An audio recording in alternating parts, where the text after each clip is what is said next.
অধ্যায় ১৪ কোরআন কি মোহাম্মদ সাল্লাল্লাহু আলাইহিসাল্লামের নিজের কথা? সাজিদ একটি মজার গল্প বলতে শুরু করল।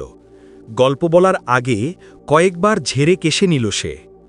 সাজিদ যখন কোনো গল্প বলতে শুরু করে তখন সে গল্পটির একটি সুন্দর নাম দেয়।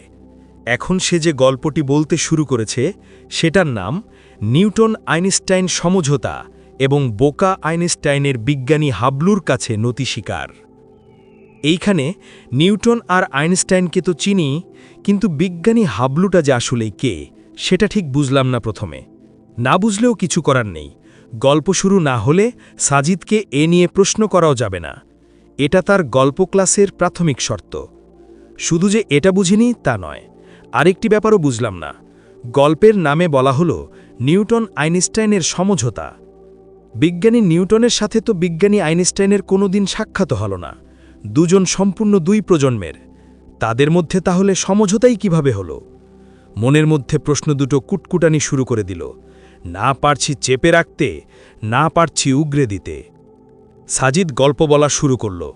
সাজিদের গল্প ক্লাসে উপস্থিত আছি আমি, রাব্বি, রোহান, মুস্তফা আর সবুজ। আমাদের মধ্যে রোহান নাস্তিক টাইপের, পুরোপুরি নাস্তিক নয়, অ্যাগনস্টিক বলা যেতে পারে। তার ধারণা মুহাম্মদ সাল্লাল্লাহু আলাইহি ওয়াসাল্লাম নিজের কথাগুলোকে ঈশ্বরের বাণী বলে চালিয়ে দিয়েছে। যা হোক, আজকে কোরআনের বিশুদ্ধতা প্রমাণের জন্য তারা বসেনি, গল্প শুনতে বসেছে। এই সপ্তাহে সাজিদ গল্প বলবে, এর পরের সপ্তাহে আরেকজন, তার পরের সপ্তাহে আরেকজন, এভাবে। সাজিদ শুরু করল, আজকে বলবো মহাকাশ নিয়ে গল্প। মহাকাশ নিয়ে বলার আগে বলেনি, তখনও অ্যাস্ট্রোনমি তথা জ্যোতির্বিদ্যা পদার্থবিদ্যার আওতাভুক্ত হয়নি। অনন্ত মহাকাশ নিয়ে বাঘা বাঘা বিজ্ঞানীদের মধ্যে ছিল ব্যাপক রকম মতপার্থক্য। এই জিনিসটা পদার্থবিদ্যার আওতায় আসার আগে এটা ফিলোসফির বিষয় ছিল। কারো ধারণা ছিল মহাকাশ অসীম, মানে মহাকাশের কোনো শেষ নেই। কারো ধারণা ছিল মহাকাশ সসীম, এটি একটি নির্দিষ্ট জায়গার মধ্যেই সীমাবদ্ধ। এ দুয়ের বাইরে গিয়ে আরেক দল মনে করত মহাকাশ অসীম তবে স্থির, অর্থাৎ এর নির্দিষ্ট সীমা নেই ঠিক, কিন্তু এটি স্থির। বিজ্ঞানী নিউটনও তৃতীয় ধারণাটির পক্ষপাতী ছিলেন।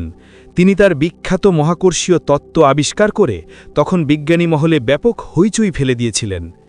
কিন্তু এত জনপ্রিয় একটি তত্ত্বের মধ্যে খুবই সূক্ষ্ম একটি ঘাপলা রয়ে গিয়েছিল। নিউটনের সূত্রের মধ্যে ঘাপলা ছিল শুনে ম্যানেজমেন্টের ছাত্র রাব্বি তার চোখ জোড়া বড় বড় করে বলল, কি বলিস, প্রতিষ্ঠিত সূত্রের মধ্যে ঘাপলা, এরকমও হয় নাকি? সাজিদ বলল, হ্যাঁ। কি রকম ঘাপলা? রাব্বির পাল্টা প্রশ্ন।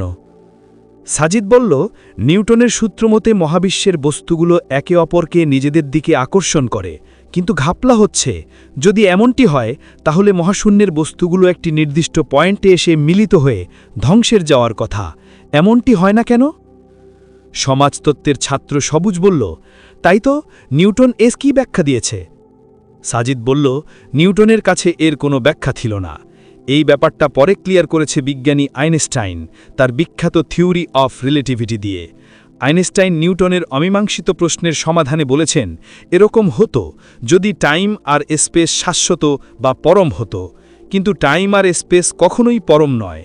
এই বিখ্যাত তত্ত্ব দিয়ে বিজ্ঞানী আইনস্টাইন বিজ্ঞানকে পরিচয় করিয়ে দিলেন এক নতুন জগতের সাথে। সেই জগৎটির নাম আপেক্ষিকতার জগৎ। রাব্বি বলল, ও আচ্ছা, এই জন্যে গল্পের নাম দিয়েছ নিউটন আইনস্টাইনের সমঝোতা, তাই না? সাজিদ মুচকি হাসল। আমি একটা সুযোগ পেলাম প্রশ্ন করার, জিজ্ঞেস করলাম, কিন্তু বিজ্ঞানী হাবলুটা আসলে কে?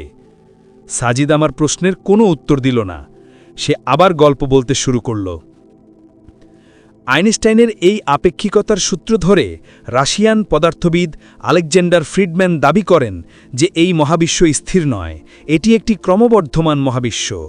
স্যার আলেকজান্ডার ফ্রিডম্যান সাধারণ ধারণা করেছিলেন বটে, কিন্তু যথেষ্ট ব্যাখ্যার অভাবে তার কথা বিজ্ঞানী মহল তখন আমলে নেয়নি। এরপর বেলজিয়ামের বিজ্ঞানী জর্জ লেমেত্রে সর্বপ্রথম বিজ্ঞানী মহলকে একটি শক্ত শক খাওয়ালেন। তিনি বললেন, এই মহাবিশ্ব একটি ক্ষুদ্র পরমাণু কণা, যাকে সুপার অ্যাটম বলা হয়, এর বিস্ফোরণের মাধ্যমে সৃষ্টি হয়েছে। এবং রাশিয়ান বিজ্ঞানী স্যার আলেকজান্ডার ফ্রিডম্যানের সাথে সুর মিলিয়ে বললেন, মহাবিশ্ব স্থির নয়, এটি ক্রমাগত সম্প্রসারিত হয়ে চলেছে। বলা বাহুল্য বেলজিয়ামের এইসব দাবির ভিত্তিও ছিল আইনস্টাইনের সেই আপেক্ষিকতার সূত্রটি। মুস্তফা জিজ্ঞেস করল, জর্জ ল্যামেত্রির এটিই কি আমাদের সেই বিগ ব্যাং থিওরি? সাজিদ বলল, হ্যাঁ, এটিই হলো বিগ ব্যাং থিওরি। কিন্তু মজার ব্যাপার কি জানিস, বিজ্ঞানী জর্জ এস লেমাইটার আইনস্টাইনের সূত্রকে ভিত্তি করে এই দাবি করলেও আইনস্টাইন নিজেই জর্জ এস লেমাইটারের এই দাবিকে নাকচ করে দেয়। রাব্বি বলল, বলিস কি, কেন? সাজিদ বলল, হ্যাঁ, মহাবিশ্ব সম্প্রসারিত হচ্ছে এটা আইনস্টাইন মেনে নিতে পারেনি। তিনি বললেন, লেমাইটার তার ব্যাখ্যাতে ম্যাথমেটিক্যালি প্রচুর ভুল করেছেন। আইনস্টাইন আরও বললেন, মহাবিশ্ব অসীম হলেও এটি সম্প্রসারিত হচ্ছে, এটি ভুল ব্যাখ্যা। সে যা হোক, এই হলো বিজ্ঞানীদের মধ্যে আর্গুমেন্ট। কিন্তু তাদের এই তর্কাতর্কিতে না জড়িয়ে আমেরিকান জ্যোতির্বিজ্ঞানী এডউইন হাবল বিজ্ঞানী মহলে একটি বোম ফাটালেন। আমি বললাম, ও আচ্ছা, তুই বিজ্ঞানী হাবলকেই হাবলু বলেছিলি বুঝি? সাজিদ আবারও মুচকি হাসল, বলল, হ্যাঁ, শোন কি হলো। 1920 সালে বিজ্ঞানী এডউইন হাবল ওরফে বিজ্ঞানী হাবলু একটি টেলিস্কোপ আবিষ্কার করে ফেলল। এই টেলিস্কোপটি রাতারাতি পাল্টে দিল তখনকার জ্যোতির্বিজ্ঞান জগৎকে। মাউন্ট উইলসন অবজারভেটরিতে বিজ্ঞানী হাবল তার আবিষ্কৃত টেলিস্কোপ দিয়ে প্রমাণ করে দেখালেন যে আমাদের মহাবিশ্বের ছায়াপথগুলো ক্রমাগত একটি অন্যটি থেকে দূরে সরে যাচ্ছে। তিনি এটি প্রমাণ করেন ডপলার এফেক্ট থিওরি দিয়ে। ডপলার এফেক্ট হল এই: মহাবিশ্বের বস্তুগুলোর তরঙ্গ দৈর্ঘ্য যদি আলোক তরঙ্গের উপর ভেলা হয়, তাহলে তরঙ্গ যদি লাল আলোর দিকে সরে আসে, তাহলে বুঝতে হবে ছায়াপথগুলো একটি অন্যটি থেকে দূরে সরে যাচ্ছে। যদি তা না করে সেটা নীল আলোর দিকে সরে যায়, তাহলে বুঝতে হবে ছায়াপথগুলো একটি অন্যটি থেকে দূরে সরে না গিয়ে বরং কাছাকাছি চলে আসছে। বারবার এই পরীক্ষাটি করে প্রমাণ করা হয় যে ছায়াপথগুলো একটি অন্যটির কাছাকাছি নয়, বরং একটি অন্যটি থেকে দূরে সরে যাচ্ছে। 1950 সালে মাউন্ট পালমারে সে সময়ের সবচেয়ে বড় টেলিস্কোপ বসিয়ে এই ব্যাপারটি আরও নিখুঁতভাবে অবজার্ভ করে বিজ্ঞানীরা। হাবলের এই দাবির সাথে বিজ্ঞানী জর্জেস লেমাইটারের দাবি সম্পূর্ণ মিলে যায় এবং সেই এক্সপেরিমেন্ট থেকে বোঝা যায় মোটামুটি 10 থেকে 15 বিলিয়ন বছর আগে একটি ক্ষুদ্র কণা থেকেই আজকের মহাবিশ্বের সৃষ্টি। মজার ব্যাপার হলো, যে আইনস্টাইন বিশ্বাস করতেন যে মহাবিশ্ব অসীম হলেও স্থির, সম্প্রসারিত হচ্ছে না, বিজ্ঞানী জর্জেস লেমাইটারের থিওরিকে ভুল বলে উড়িয়ে দিয়েছিলেন, সেই আইনস্টাইনই পরে নিজের ভুল স্বীকার করে নিয়ে বললেন, বিজ্ঞানী হাবল এবং জর্জেস লেমাইটারের দাবি সত্য, মহাবিশ্ব সম্প্রসারিত হচ্ছে। তিনি বিজ্ঞানী জর্জেস লেমাইটারের কাছে অনুতপ্ত হন এবং নিজের ভুলকে ক্যারিয়ারের সবচেয়ে বড় ভুল দাবি করেন। এখন বিজ্ঞানী মহলে এটি প্রতিষ্ঠিত সত্য যে মহাবিশ্ব প্রতিনিয়ত সম্প্রসারিত হয়েই চলেছে আজ অদ্যাবধি। এতটুক বলে সাজিদ থামল। আমরা এক নিঃশ্বাসে বিজ্ঞানের একটি মজার অধ্যায় থেকে ভ্রমণ করে এলাম। এবার সাজিদ আমাদের মধ্যে যে অ্যাগনস্টিক, যে বিশ্বাস করে যে কোরআন মুহাম্মদ সাল্লাল্লাহু আলাইহি ওয়াসাল্লামের নিজের কথা, তার দিকে ফিরল। বলল, রোহান, বিজ্ঞানের ছাত্র হিসেবে তোর এসব অবশ্যই জানা থাকার কথা, তাই না? রোহন বলল, হ্যাঁ, জানি। তো মাত্র গত শতাব্দীতে বসে আইনস্টাইনও যে মহাবিশ্ব নিয়ে ভুল জানতেন, তা তো তুই জানিস, তাই না? হ্যাঁ, বিজ্ঞানী জর্জেস লেমাইটার আর বিজ্ঞানী হাবলের আগে এই জিনিস তাবৎ দুনিয়ার কেউই জানত না, ঠিক না? হ্যাঁ, রোহানের স্বীকারোক্তি। সাজিদ বলল, আচ্ছা রোহান, আমি যদি বলি তাদের অনেক অনেক অনেক আগে, তাদের প্রায় 1350 বছর আগে একজন ব্যক্তি এসব কথা বলেছে, তুই বিলিভ করবি? রোহান চিৎকার করে বলল, ইম্পসিবল, কোয়াইট ইম্পসিবল।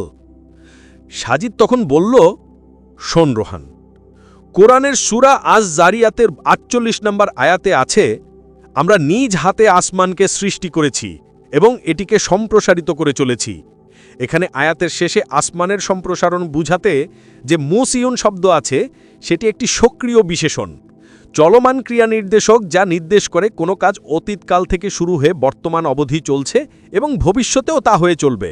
অর্থাৎ আল্লাহ বলছেন তিনি মহাবিশ্বকে, এখানে আসমান মহাবিশ্ব, নিজের হাতে সৃষ্টি করেছেন এবং সেটিকে প্রতিনিয়ত বৃদ্ধি করেই চলেছেন। ঠিক এই কথাগুলোই বিজ্ঞানী জর্জেস লেমাইটার এবং বিজ্ঞানী হাবেল আমাদের গত শতাব্দীতে জানিয়েছেন। বলতো, আজ থেকে 1400 বছর আগে মরুভূমিতে উট চড়ানো এক বালক এমন একটি কথা কিভাবে বলল, যা আধুনিক বিজ্ঞান প্রমাণ করেছে মাত্র 1929 সালে? এ কথা না বাইবেলে ছিল, না ইঞ্জিলে, না ছিল কোনো গ্রিক পুরাণে, না কোনো মিথোলজিতে। মহাকাশের এমন একটি রহস্যময় ব্যাপার মক্কার একজন নিরক্ষর প্রাতিষ্ঠানিক শিক্ষাবিহীন লোক মোহাম্মদ সাল্লাল্লাহু আলাইহি ওয়াসাল্লাম কোথায় পেলেন বলতো? অন্যান্য সময় হলে রোহান বলতো মোহাম্মদ বাইবেল থেকে চুরি করেছে, নয়তো বলতো কোনো গ্রিক পুরাণ থেকে মেরে দিয়েছে। কিন্তু সাজিদে বিস্তারিত গল্প শোনার পর তার এই দাবি যে ধোপে টিকবে না, সে সেটা বুঝতে পারল। সাজিদ বলল, এটা কি সম্ভব নিরক্ষর মোহাম্মদ সায়ের দ্বারা যদি কোনো ঐশ্বরিক হস্তক্ষেপ তাতে না থাকে? রোহান মাথা নিচু করে বলল, না। সাজিদ বলল, তাহলে প্রমাণ হল কোরআন মোহাম্মদ সায়ের লেখা নয়, এটি একটি ঐশ্বরিক কিতাব যা নাজিল হয়েছে মোহাম্মদ সায়ের উপর। রোহান কিছু বলল না, তাকে কিছুটা চিন্তিত দেখালো। সম্ভবত সে বুঝতে পেরেছে যে চোরের 10 দিন, গেরস্থের 1 দিন। এটি সাজিদ সিরিজের 15তম পর্ব। সাজিদ একটি কাল্পনিক চরিত্র। এই চরিত্রটি কাল্পনিক নানান ঘটনা প্রবাহের মাধ্যমে নাস্তিক তথা ইসলাম ধর্মবিদ্বেষীদের যুক্তিগুলোকে দর্শন, যুক্তি, বিজ্ঞান আর বাস্তবতার আলোকে খণ্ডন করে।